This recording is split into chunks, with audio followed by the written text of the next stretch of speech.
I am a certified Sonic movie hater. Oh no. To me, these films are insincere IP scalping to sell undercooked family films, coasting on brand recognition and a lovable, forgiving fan base. I know I'm against the grain on this one. Each release has been increasingly well received as Paramount and Sega seem to take critiques, pivoting to a more earnest and faithful adaptation of the IP. From Crackhead Sonic to adapting Sonic Adventure 2, they've crawled from sewer depths to the S-Bend. And floating in that toilet water is Sonic the Hedgehog 3 out of 10. I'm going to lay out 7 points against the film and 3 points for it, and maybe you'll all see where I'm coming from. My points are going to apply generally to all the films, with examples taken specifically from Sonic 3. If you liked the previous films, you're likely to enjoy Sonic 3 even more. The fight scenes are more memorable, the animation is tighter, it's adapting a familiar story instead of a scattershot of Sonic gems. There's less of Sonic's human family, praise the Lord. If you enjoyed Jim Carrey's Robotnik, you're getting his most animated performance yet. He is way better here than he is in Sonic 2, at least. I'll dig into that later, but right now, as an olive branch, I'm going to take some of my hangups and put them on the shelf. Not going to bring them up. Sonic as a found family shotgun car seat riding buddy comedy? On the shelf. Pop soundtrack from a white Gen Xer wedding? That's on the shelf. Only one returning video game voice actor. The dance parties like this is trolls. I'll rant to someone else.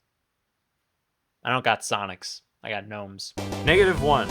Make good choices. Writing has never been one of the Sonic franchise's strong suits, but at their best, they could be simple, cheesy, and the good kind of melodramatic. That last one is of particular note for Sonic Adventure 2 and Shadow the Hedgehog. Everything with this guy is angsty, heightened emotions. I like serious stories with goofy characters. It's a flavor profile I can't get enough of. And it's part of the reason fantasy stories can be so impactful by buying into the absurd. Each Sonic film got closer to accepting that aspect of itself instead of constantly lampshading it, and this movie feels more confident in its absurdity than ever. But it still doesn't work for me, and that comes down to the story and dialogue. Sonic 3 had 3 writers, but it played out like 5. The credited writers sound like they're trading off each scene. The characterization and tone keep subtly shifting. Jim Carrey seems to be writing his own performance. He gets to break the fourth wall at his leisure. When Robotnik meets up with his grandfather, Gerald, also played by Jim Carrey, they comment on how they're so similar, comparing it to one actor playing 2 characters. It got a laugh at my screening, but I don't know, I thought it was dumb. Then when it's time for the effects team to take over, we get our 5th writer. We get the parts that are fun, but again, it seems like they were left to their own devices. When you can spot the divides in who has ownership over the scene, that typically speaks to a lack of strong direction. Jeff Fowler seems to really trust his people to do their jobs, relying on their expertise, but they don't gel together, and I think that's on him. There's sequences in all these films written like there was no visual component in mind. When Sonic Team raids a vault, they step on these gravity-manipulating tiles. We are shown that red tiles have a strong pull, and green tiles make you float. It is readily apparent that is how they work. But they feel the need for Kristen Ritter to reiterate that. Reiterate. Why did I write it like that? Characters are constantly restating what you would plainly see and absorb without them talking. In Sonic 1, Sonic jabbers about his idyllic backstory while we watch him live it. Maybe this is a stylistic thing for me. Maybe there was a concern about keeping kids in the loop, but redundant dialogue irks me, especially when the visuals are perfectly adequate. I feel like the film's going, wake up, stupid. Even when not redundant, the dialogue is atrocious. It's oversaturated with quips, pop culture references, and uncut hackery. Very, this is not the end, this is only the beginning, very, hello fellow youths, very not funny. I don't know why even the critics I've read, who seem to be lukewarm to positive on the film, think that this one was the funniest. It's not as cringe as the last 2, but there's more crickets than hits. Alright, the worst line in the movie. At the start of the film, Team Sonic is hanging out with their parents. James Marsden just finished telling Sonic about how, despite all of his baggage and trauma, he stayed true to himself. Okay, spoiled the whole movie, but message established. This is the lesson Sonic will teach Shadow. Then a Guardian Unit of Nations, or GUN, helicopter shows up to take Sonic and the boys on an important mission to fight Shadow in Tokyo. As they are flying off, In this loud-ass helicopter, Tika Sumpter on the ground shouts, "Make good choices." Why would she say that? There's no way anyone on that helicopter heard her. It's so blatantly restating what we just went through. It's treating all of us like we can't absorb a basic message. I get that this film is for young kids. I don't know, I guess I rank their intelligence higher. -2, Tone Zone.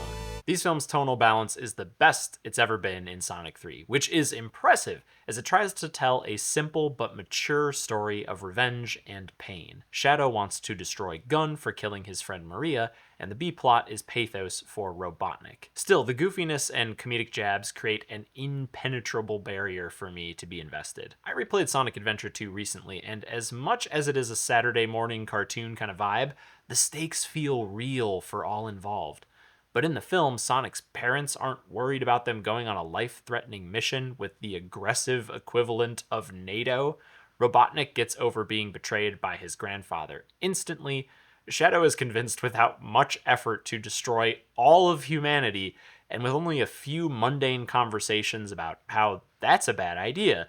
He doesn't even seem to absorb those in the moment. He flips to save the day. But here's the worst example, maybe the worst sequence in the movie. James Marsden has used a device invented by Tails to disguise himself as the gun commander Walters, General Walters, Mr. Walters, I don't know. And he runs into Shadow. Despite last seeing him 50 years ago, Shadow somehow recognizes this man, who was in his 20s at the time, as one of the people involved in Maria's death.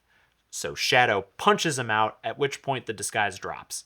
Sonic shows up, Shadow takes off, James Marsden is wheeled off in an ambulance. The Act 2 all is lost moment. Sonic is pissed, the jokes are gone, and he orders Knuckles to give him the Master Emerald. Earlier in the film, the group discussed using the Master Emerald to stop Shadow and the Robotniks from stealing the MacGuffins they need to activate this super weapon. The only moment Knuckles isn't a total dunce in the entire movie, he insists the group agrees this power is too great and shouldn't be used irresponsibly. Sonic is emotionally distraught and clearly being controlled by a desire for revenge. He's becoming like Shadow. Knuckles folds and says, "Okay, I left the Master Emerald with someone I trust." All this buildup. The Master Emerald is so important that Knuckles developed brain cells.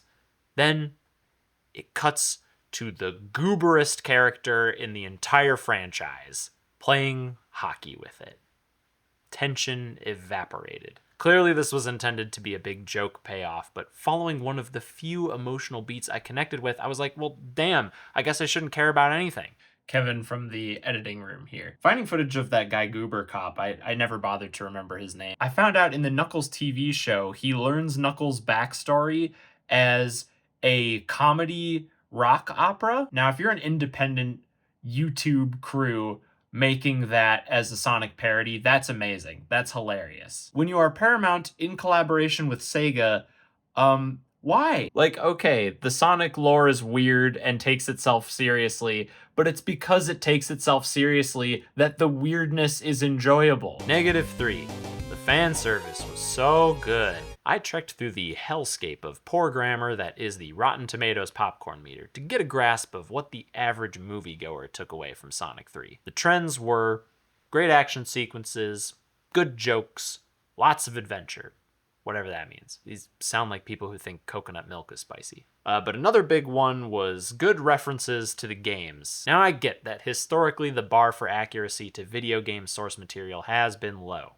Changed their names to the Linguini brothers, and Super Mario Bros. 1993 shares next to nothing with the source material. But Super Mario Bros. 2023 exists, and it's 100% fan service. It got the orchestrations of the original music with neat little touches. It is wall-to-wall iterations on material from the games.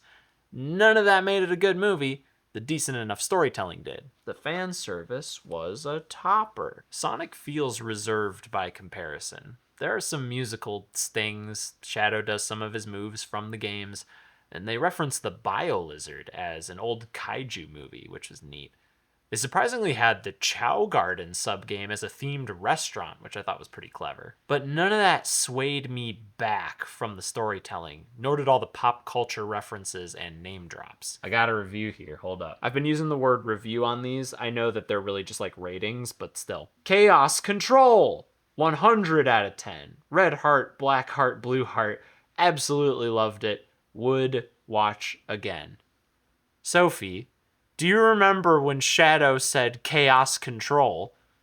I sure don't, because he doesn't. His famous line, it's not in there, not once. Like, he does the act, but like, come on, that was a freebie. On that helicopter ride in the beginning, they lifted Sonic's line from Sonic Adventure 2, no TV or movies, I'm out of here. In the game, Sonic said this to taunt the gun soldiers who captured him while he escaped. In this movie, Team Sonic is in the helicopter voluntarily to the mission they want to help with. They get to Japan and Kristen Ritter is like, we're here. And then Sonic goes, talk about low budget flights, no TV or movies, we're out of here. And it's like, okay, I mean, that's what she wants you to do. -4. This is the worst Sonic. I've done a couple of reads of this line in the script now, and I don't know how to say it without sounding really mean, but like, Film Sonic is a dweeb. He's not cool. He's not stylish. Every joke is a groaner. A generous read is that this nature comes from his John Carter backstory he has now. He's an outsider to the world, so he doubles down on being excited about Earth culture.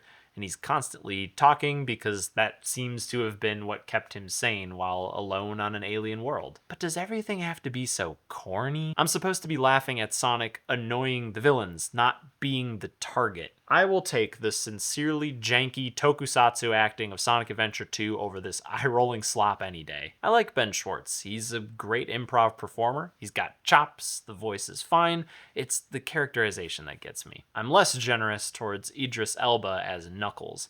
I'm not the first to point out that Elba is playing Drax the Echidna. Knuckles has suffered the most flanderization of the Sonic cast over the years. In a self-reporting running gag, Knuckles brags every part of his body is muscle. He has all the mannerisms and none of the charm of Drax. Or Knuckles. And yes, it was hard for me to stomach the Master Emerald carelessly guarded after the second movie where it was a big deal, and Knuckles' mission in the games this film is borrowing from is its protection. But let's now talk about a character well done. +1, Maria. Through flashbacks, we learn Shadow's backstory. 50 years ago, he's being experimented on by Gun as a fuel source for weapons. Maria Robotnik stumbles on Shadow one day and starts to develop a friendship with him, his first human connection. This section is solid, mostly because everyone shuts the hell up. It's largely dialogue-free. Big plus. Shadow has these rocket roller skates in the games, and Maria is introduced riding on roller skates, which I thought was cute. I mean, she didn't inspire him to have roller skate shoes, which would have been a cool visual of their relationship instead of a happenstance, but points for trying. The child they got to play Maria is sweet and not saccharine. They don't make her this moral martyr for Shadow. She's just a nice kid, which I thought was a mature, realistic take given her role. -5, Maria's death. She dies, and it wasn't handled well. For a bit of context, social media users had a bit of a laugh with the idea that people would cheer when Maria dies in the movie.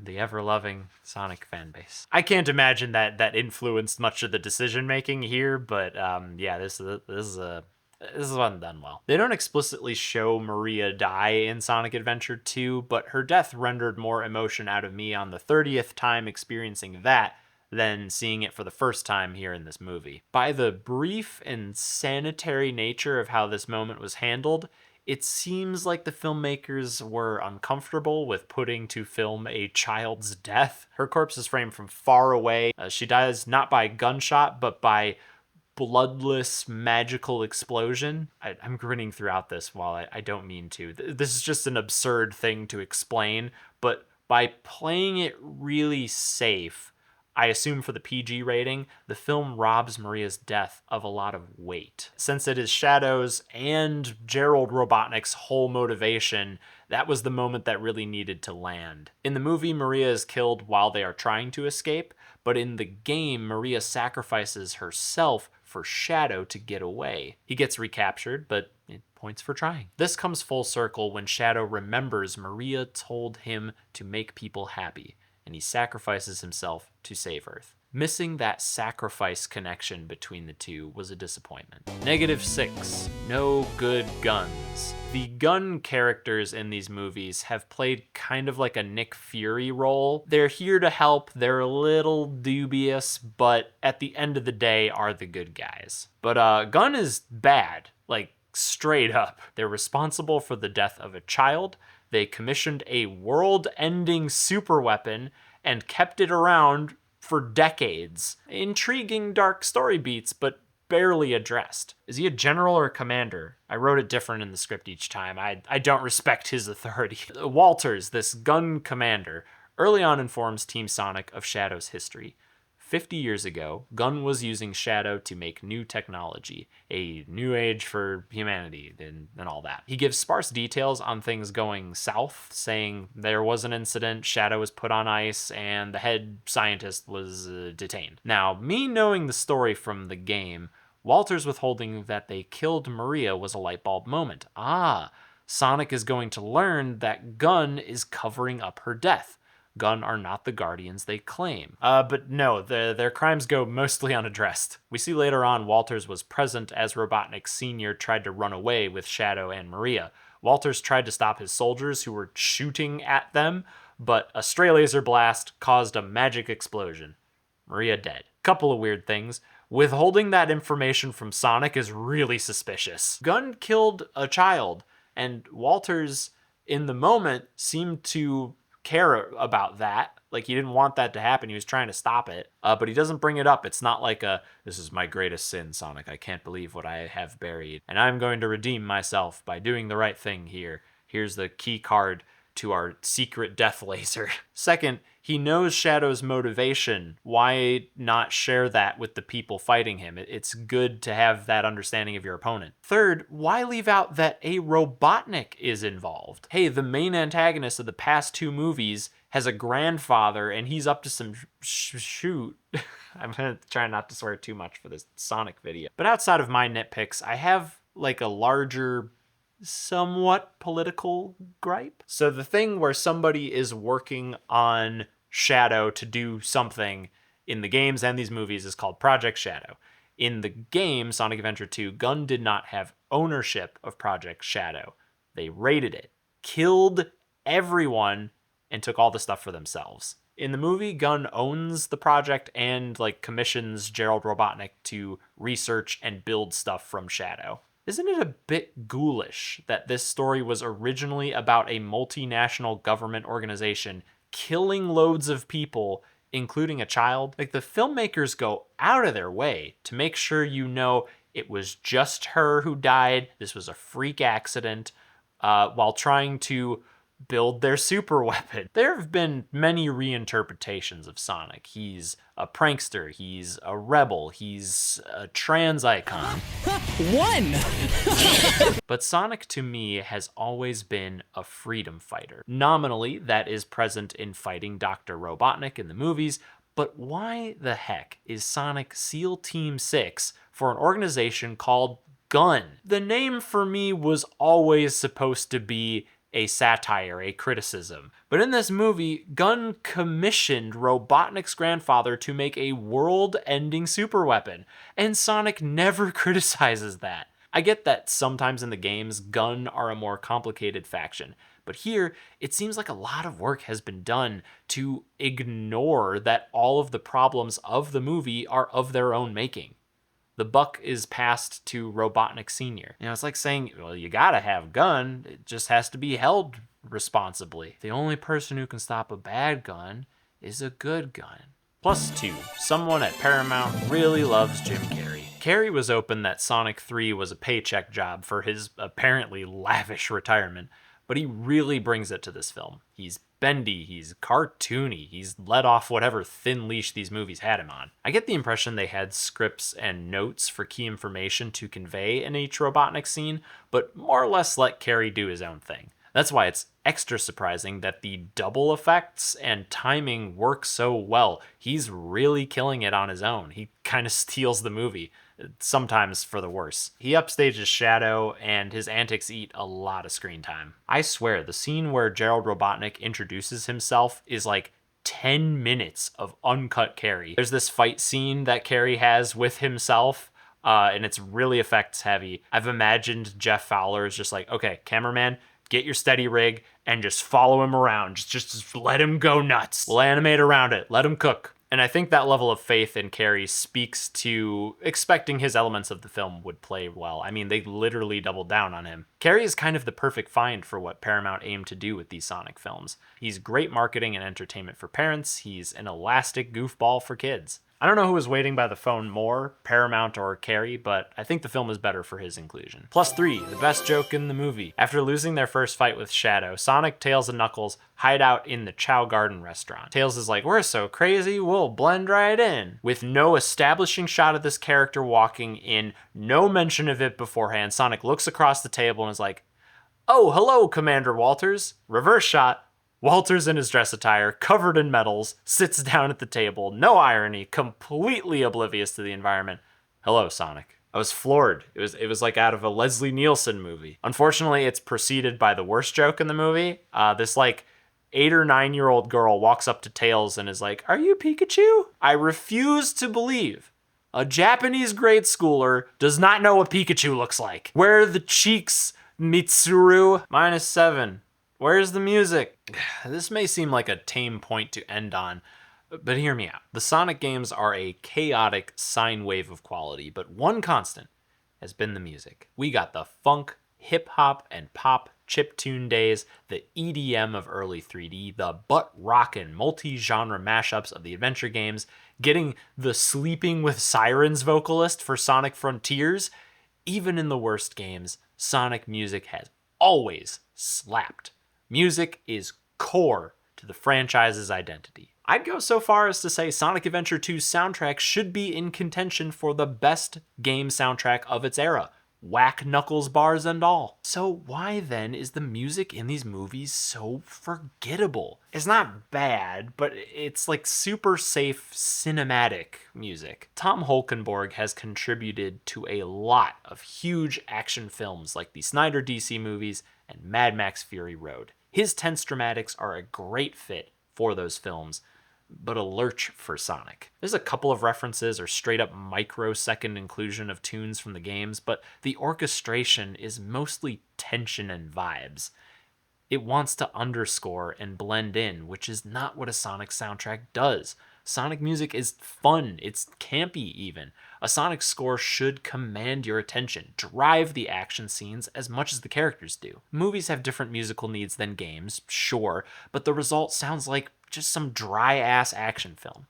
It's like a Batman movie set exclusively during the day. Now, I know what some of you are screaming at me right now. Live and learn. Yes, live and learn. The main theme of Sonic Adventure 2, one of the crown jewels in a rich history of music, is scattered throughout the soundtrack. The movie opens with Maria playing that descending line, ding, ding, ding, ding. It also appears as a recurring motif in the orchestrations. Knowing I probably wasn't going to like this film, I set the bar at, if they play Live and Learn, I'll give it a pass. This is a bit of a monkey's paw situation. After this well-done big fight, Shadow and Sonic have a heart-to-heart, and they decide to team up and stop Robotnik. It's basically the exact same scene as Knuckles flipping to the good guy's side from the previous film. The two power up, go super, and fly off to an orchestration of Live and Learn with the original vocals mixed in. Cool, it's here, we did it, congratulations. It plays for maybe 15 to 20 seconds.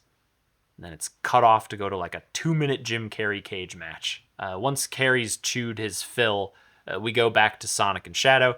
The music starts up again, and it plays for maybe 30 seconds this time. This straight as an arrow, bland as oatmeal cover of Live and Learn. Since the film's release, it has become public knowledge that Live and Learn has been used in loads of games without the permission of vocalist Johnny Joeli. I mispronounced his name in like 4 different takes. It's conceivable then that maybe Paramount and Sega couldn't make agreements and or spend the capital to get all the music some fans might have expected. They have to pay for all those Hollywood stars to voice characters that already had established voices after all. Sorry, I said I wasn't going to bring that up. I'm sure acting contracts are complicated too. They keep having strikes about them. And this wasn't done out of fear that one of the most famous video game brands of all time didn't have enough marketing potential. I was still surprised that Live and Learn didn't even play in the credits. It was this pickup truck ass song. If there's one genre I think of when it comes to Sonic the Hedgehog, it's freaking anything but bro country. As I seethed to the dulcet tones of Jelly Roll, it all came together. Sonic is just a brand. I don't feel respected when watching these movies. It's the worst kind of family film, the one that can only make jokes for little babies or be way too adult.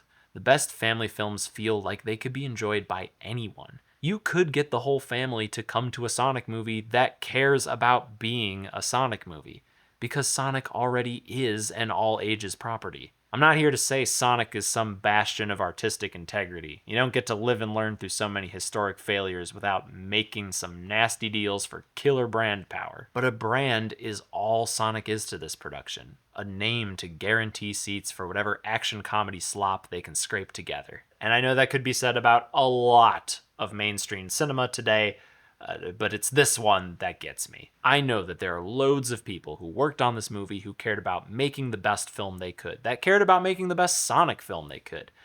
But the end result speaks to the highest command's disinterest. It's an uncanny valley cover of Sonic Adventure 2 with less heart, less sincerity, and infinitely worse music. I'm not sorry for wanting better. That's all I got to say. I hope I didn't get too sincere on you. I'll throw in a joke to close it out. Let's do one Sonic style. If you knew you weren't going to like the Sonic movie, you should have just left the theater and gone gnome.